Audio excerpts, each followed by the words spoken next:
Hello student, good morning. मैं आलोक sir आज आपको प्रेजेंट इंडेफिनिट टेंस का डे 3 बताने वाला हूँ। मेरे साथ बने ही रहिए। चलिए हम लोग डे 3 जाने की कोशिश करें, इसमें क्या रूल्स हैं। डे 3 में हम लोग चलते हैं। फर्स्ट रूल्स है, यहाँ पे देखिए स्टूडेंट्स की जो रूल्स है, जो आदत को दर्शाने के लिए हम लोग प्रेजेंट इंडेफिनिट टेंस का प्रयोग करते हैं। जैसे कि मैं प्रतिदिन स्कूल जाता हूँ, जैसे आई गो टू स्कूल, तो प्रतिदिन स्कूल जाते हो, यू गो टू स्कूल।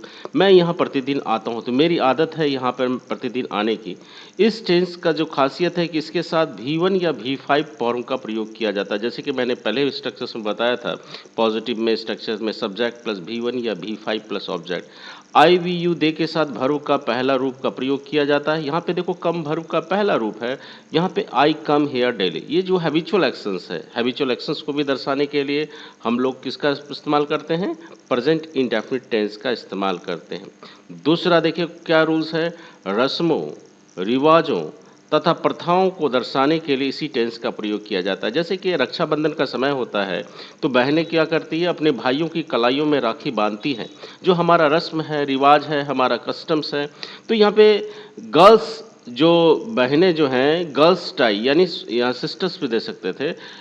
लड़कियां जो है अपने भाइयों के कलाइयों में राखी बांधती है। यहाँ पे गर्ल्स सिस्टर्स देते तो ज़्यादा अच्छा होता है।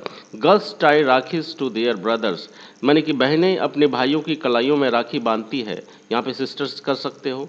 तो यहाँ पे देखो कि ये नाउन्स प्लूरल हो गया, तो यहाँ पे क्या दिया है, वर्ब V1 फॉर्म का इस्तेमाल किया। टाइमन होता है बांधना अपने भाइयों की कलाइयों में, तो यहाँ पे प्रोनाउन का जो इस्तेमाल किए वो जो है प्लूरल प्रोनाउन का इस्तेमाल हुआ यहाँ पे there.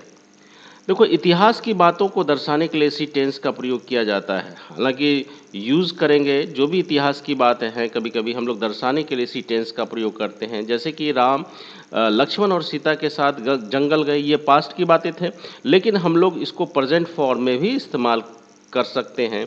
Ram goes to forest with Lakshman and Sita, Ram जो है जंगल गए, लक्ष्मण और सीता के साथ गए। लेकिन यहाँ पे जो है प्रेजेंट इंडेफिनिट टेंस का प्रयोग किया गया है, यानी कि V5 का प्रयोग किया गया है। सब्जेक्ट यहाँ पे सिंगुलर हुआ, इसलिए V5 फॉर्म का प्रयोग किया गया है।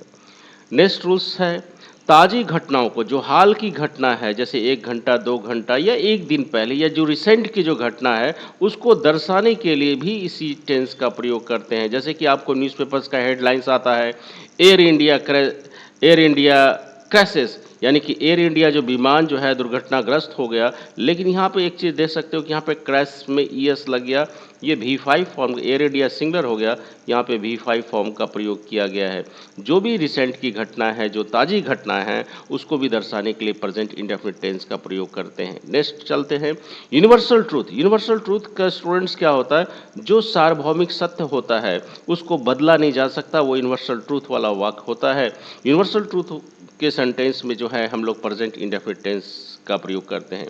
जैसे कि सूरज, जब पृथ्वी सूर्य के चारों ओर घूमती है, the earth moves around the sun. यहाँ पे अर्थ जो है एक निश्चित है कि पृथ्वी जो है मूव करेगी, पृथ्वी मूव्स अराउंड द सन, सन के चारों ओर घूमती है। तो यहाँ पे जो है ये यूनिवर्सल ट्रूथ वाला वाक्य है, इसके साथ भी प्रेजेंट इंडेफिनिट टेंस का प्रयोग करते हैं। जैसे कि सूरज पूरब में उगता है, ये भी यूनिवर्सल ट्रूथ है कि सूरज पश्चिम में तो नहीं उगता है, सूरज पूरब में उगता है, सूरज पश्चिम में डूबता है।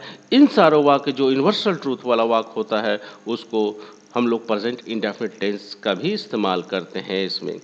जब एक के बाद एक क्रियाएं, अब देखो दूसरा इंपॉर्टेंट टॉपिक्स क्या है, क्वेश्चंस है, नेक्स्ट लाइन्स है, जब एक के बाद एक क्रियाएं सदा की भांति रूटीन वे में हो, यानी क्रमबद्ध तरीके से हो, इसी टेंस का प्रयोग करते हैं। मेरा आपसे क्वेश्चन है कि बच्चे, आप लोग घर में चाय कैसे बनाते हो?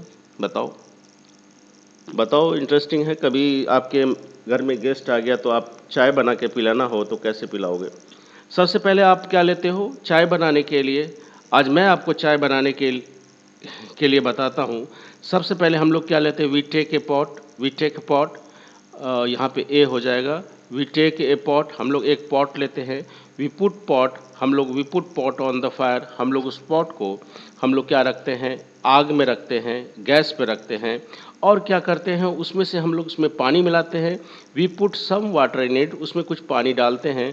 वी बॉयल वाटर, पानी को हम लोग क्या करते हैं उसको गर्म करते हैं। वी मिक्स टी, हम लोग उसमें चाय पत्ती मिलाते हैं, शुगर चीनी मिलाते हैं एंड और मिल्क दूध भी मिलाते हैं। देन वी टेक इट, और तब हम लोग उसे लेते हैं।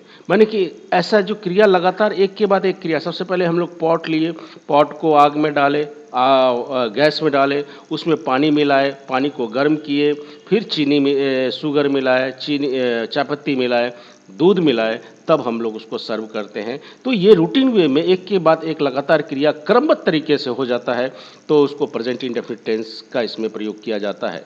नेक्स्ट रूल्स क्या है, लेखकों की बातों को दर्शाने के लिए भी इसी टेंस का प्रयोग किया जाता है। जो भी राइटर्स की बातों हों, जो भी राइटर्स है, राइटर्स की बातों को दर्शाने के लिए, जैसे कि वाल्मीकि ने रामायण में कहा, लेकिन हम Valmiki says in the Ramayana, हाँ, वाल्मीकि ने रामायण में क्या कहा था, Valmiki says in the Ramayana, जो लेखक की बात है उसको भी हम लोग ये इसमें जो है हम लोग देखो सेज का प्रयोग किए हैं। यहाँ पे प्रेजेंट इंडेफिनिट टेंस का प्रयोग हुआ है।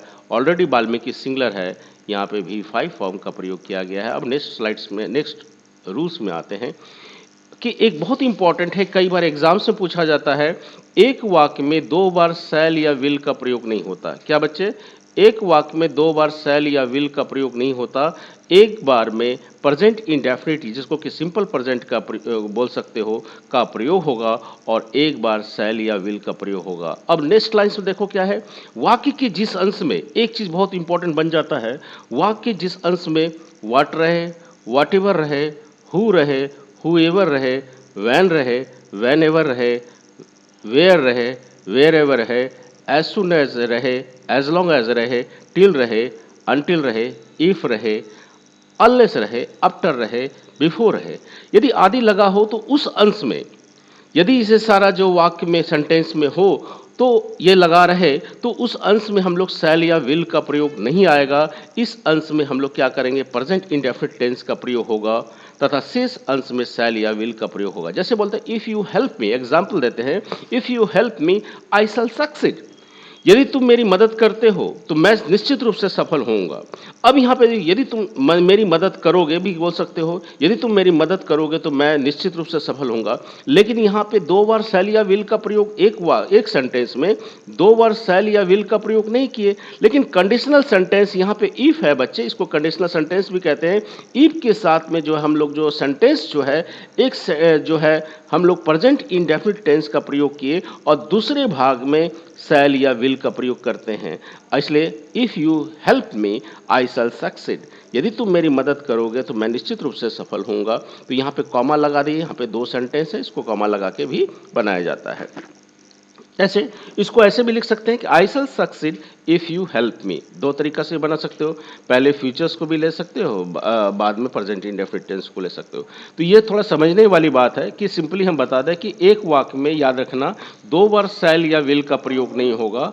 एक वाक्य में 2 बार शैल या विल का नहीं प्रयोग नहीं होगा। एक बार हम लोग प्रेजेंट इंडेफिनिट टेंस, जिसको कि सिंपल प्रेजेंट का प्रयोग होगा, और एक बार शैल या विल का प्रयोग होगा। और एक चीज बहुत इंपॉर्टेंट स्टूडेंट लिख लो, ये हमेशा का, चाहे कॉम्पिटिटिव एग्जाम्स हो, इंटरमीडिएट एग्जाम्स हो, दुनिया का कोई भी एग्जाम्स हो, ये रूल्स हमेशा याद रखना। इस चार्ट पे इससे एरर्स टाइप का कोई भी क्वेश्चंस आपको बन जाएगा। वाक्य के जिस अंश में व्हाट हो, व्हाट एवर हो, हु हो, whoever हो, when हो, whenever हो, where, wherever, as soon as long as, till, until, if, unless, after, before यदि लगा रहता है तो उस अंश में शैल या विल का प्रयोग नहीं होगा। और इस अंश में शैल या विल का प्रयोग होने का, इसमें हम लोग प्रेजेंट इंडेफिनिट टेंस का प्रयोग करेंगे, बाकी अंश में शैल या विल का प्रयोग होगा। तो ये जैसे मैंने एग्जांपल्स में बताया, if you help me I shall succeed, यहाँ पे इफ़ के साथ जो कंडीशनल सेंटेंस है उसके साथ हम लोग प्रेजेंट इंडेफिनिट टेंस का प्रयोग किए हैं, बाकी फ्यूचर्स का प्रयोग किए हैं। इम्परेटिव सेंटेंस को आरंभ करने के लिए हम लोग जो है जो प्रेजेंट इंडेफिनिट टेंस का प्रयोग करते हैं। इम्परेटिव सेंटेंस क्या होता है कि जो आदेशात्मक वाक्य होते हैं, जैसे ओबे योर पेरेंट्स, अपने माता पिता की आज्ञा का पालन करो। यहाँ पे देखो ओबे V1 फॉर्म है, वर्ब से स्टार्ट होता है। डोंट हेट द पुअर, गरीब लोगों से नफरत मत करो। और एक और जब आ जाता है, जब पहला वाक्य प्रेजेंट इंडेफिनिट में हो, जब पहला वाक्य प्रेजेंट इंडेफिनिट में हो और दूसरा वाक्य का आरंभ सो से हो। देखो इंपॉर्टेंट नोट करो, जब पहला वाक्य प्रेजेंट इंडेफिनिट में हो और दूसरा वाक्य का आरंभ सो से हो, जो उसी वाक्य में समानता दर्शाने के लिए आए, तो सो के तुरंत बाद हम लोग डू या डज का प्रयोग करेंगे। जैसे माय फादर